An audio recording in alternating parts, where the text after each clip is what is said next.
Hello, class, and welcome to your week one midweek update. I want to send an update to you every week just to make sure that you are sort of on track and you know what's coming up for the rest of the week so that you don't fall behind. Again, it's 8 weeks, it's pretty intense. There's a lot that you need to get done each week, and so if you ever feel like you are falling behind or you're unsure of what to do each week, always feel free to contact me. A good first step, though, is check the syllabus. The syllabus has, I hope, all the answers, but there can be some confusion here and there, and so contacting me or attending my office hours is awesome. With that said, this week we've already started hopping right into introduction sections, and many of you have already started to post on Flipgrid. If you haven't already, please try to do that by today, Wednesday, because ideally everybody will have posted at least one time so that students who want to get their initial post and respond to two other classmates can get that done and move on to other activities in the class. You'll also find that the earlier you post in the week, the more responses that you will get. If you wait to post on Thursday, Friday, Saturday, you may not have people watching your video, and we want everybody to be able to get to know who you are and hear from you. Remember, Flipgrid also, even though it can be awkward recording, like I feel awkward every day, it is a great way for me to connect name to face and make this class more interactive. So please, please, please submit to Flipgrid. Now, after Flipgrid, what you have this week are your videos that you're watching. All of you are being introduced to my tools for trailblazers. The idea of these tools are that you have this toolbox, and just like any other toolbox, you use these tools based off of whether you need them and if you need them. My goal is not to try to confine all of you to this box of must-have to-dos. Instead, I want you to figure out who you are as a writer. You can determine that based off of your discipline.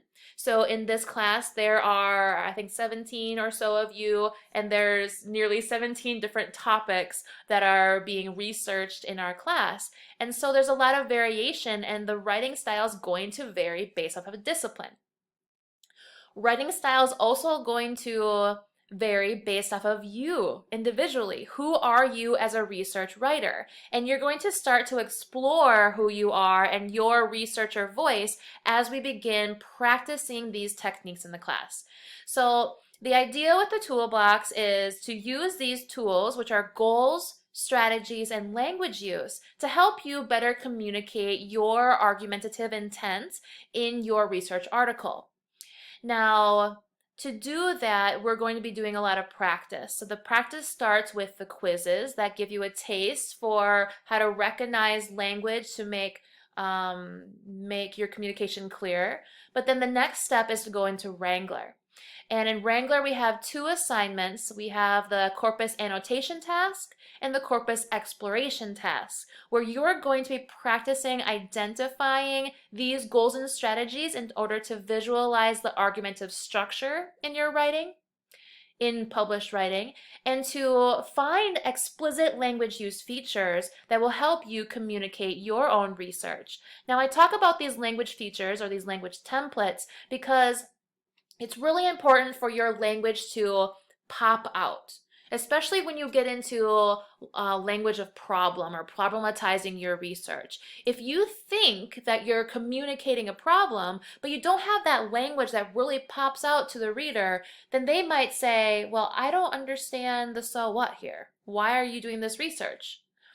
You do not want your readers to be reading in between the lines. You want that message to be really clear to them. Okay, and so to do that, let's go ahead and move over to Wrangler. What you're seeing now is the Analyze module in Wrangler. I'm not going to provide you a full tutorial here. You should go into the tutorial that you already received in the module.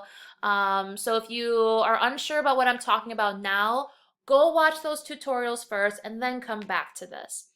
But in Wrangler, once you get registered based off of that tutorial, there are many different modules that you can get from this little W here.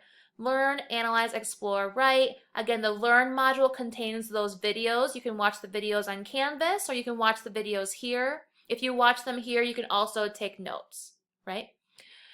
Analyze module is where we are right now, and the corpus exploration module is where we're going to be going.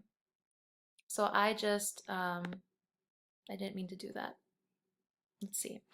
So right here is an example from a student who annotated an article, an autoethnographic article.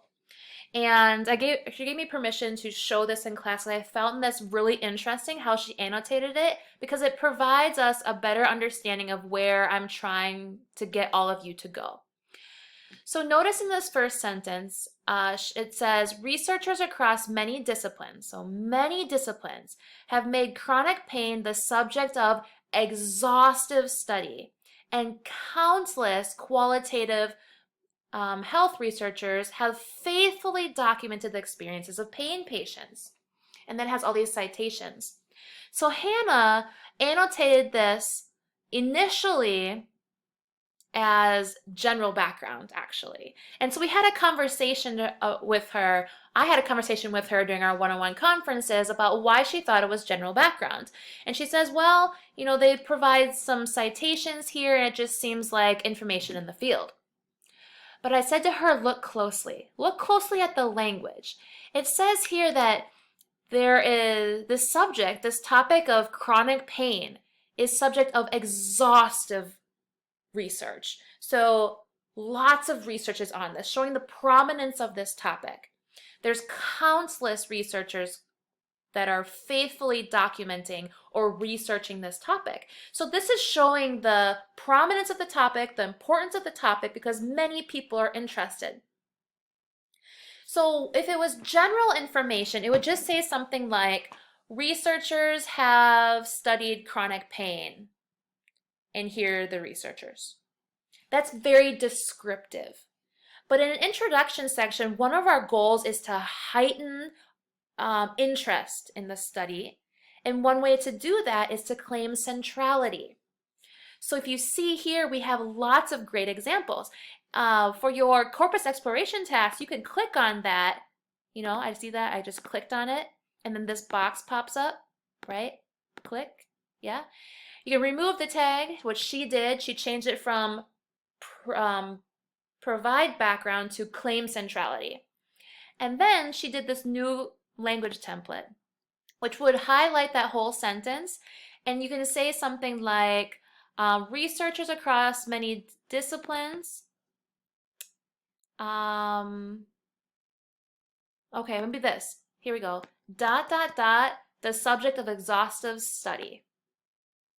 Or ... had faithfully documented. ...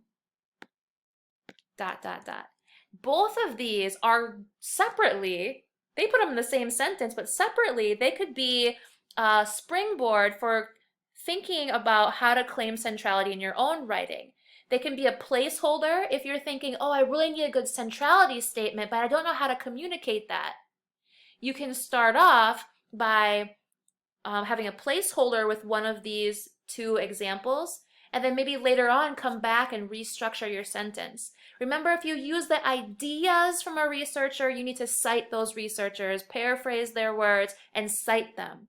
But these templates that you have here, this is universal language that scientists from all across disciplines use to communicate to each other. That's exactly what I want you to start to do, okay? So here we're going to save that template, and that will go into the lasso tool that I will demonstrate a little bit later. So the lasso tool is for the corpus exploration task, but this is the corpus annotation task. So she did that, and note that there is some references here that are like some general information, and that's great, but the primary communicative function that's happening here, the primary thing that we're trying to communicate is centrality. Notice the next sentence. It says, however, to truly understand pain, we also need to listen to the unmediated words of those who live it. And what she said right away was actually, it's a problem. Because if you note in my one of my videos, I say whenever there's the word however, oftentimes that marks something negative is coming, which is oftentimes a problem, problematizing research, but not always. And we want to make sure that we use the word however minimally, right? Because if we use it too often, it becomes repetitive. But in this case, this author does not follow it with necessarily a problem. If you read this sentence and you ask yourself, well, what is the problem? There's a big question mark. Well, I don't really know the problem. That's because the problem is implied. We don't want to do that to our readers. We want the problem to just stick out. So let's take a look at this. What is it actually doing? However, to truly understand pain, we also need to listen. We need to do this. This is justifying the need for this work. This is justification. So if we click on here, it's presenting justification. But the next one, pain sufferers inhabit the world where their strained voices are too easily invalidated and rarely even heard. That is a problem. You see how that pops up? Okay. But now I talked to Hannah about this and I said, look at the next sentence. It says, I aim to begin to fill this void in the scholarly literature. So this is very much the green. Green means go. This is what we are going to do in our study. And this second sentence talks about providing this autoethnographic account of the work. Well, what is interesting is that this sentence here where we said present justification is actually a great justification, right? Listening to these words, a great justification for doing an autoethnographic study, which means that if the researcher, remember this is a published work, but if the researcher would just rotate her sentences, we would see a nice segue from this sentence into the green. So we start off with centrality. We can then lead into the problem, follow the problem with this justification, and that justification segues nicely into this green. Do you see that? You don't have to do this. But in this case, instead of getting to this sentence and thinking, oh, this is a problem, right? Like, what is this? What's going on? Instead of having those questions within your reader, think about how these goals and strategies can come together to sort of help you make a cohesive argument that flows logically from beginning to end. This article ends up going into more specifics about the study, so the rest of it is green. But that's a great example of utilizing goals and strategies to segue into other parts. But I want to show you this also, this part from Hannah. Another article. Remember the first article, it hopped right into the blue? The same research area, a different article, and that article hops right into the red. So using goals and strategies does not have to be a linear progression from blue to red to green. You might have red right away because the problem is so easy to identify. In that case, you might just hop into the red and then go from cycles of blue and red, and then green, okay? The purpose of this task is to help you visualize the argument structure in published research in your field, primarily your primary article. But I encourage you to annotate more articles, as Hannah has done, to better visualize the options that you have for structuring your argument, okay? To define what's going to be better or work best for you in your writing. Once you do that, again, the next step is then delving deeper into these micro features of the language and saving those language templates into the lasso tool. If you have questions about that, I can post a whole nother video about the lasso tool, but for now, take a look at your annotation, take a look at Flipgrid, and let me know if you have questions about corpus exploration. Alrighty, so see you online and let me know if you want to stop by my office hours as well.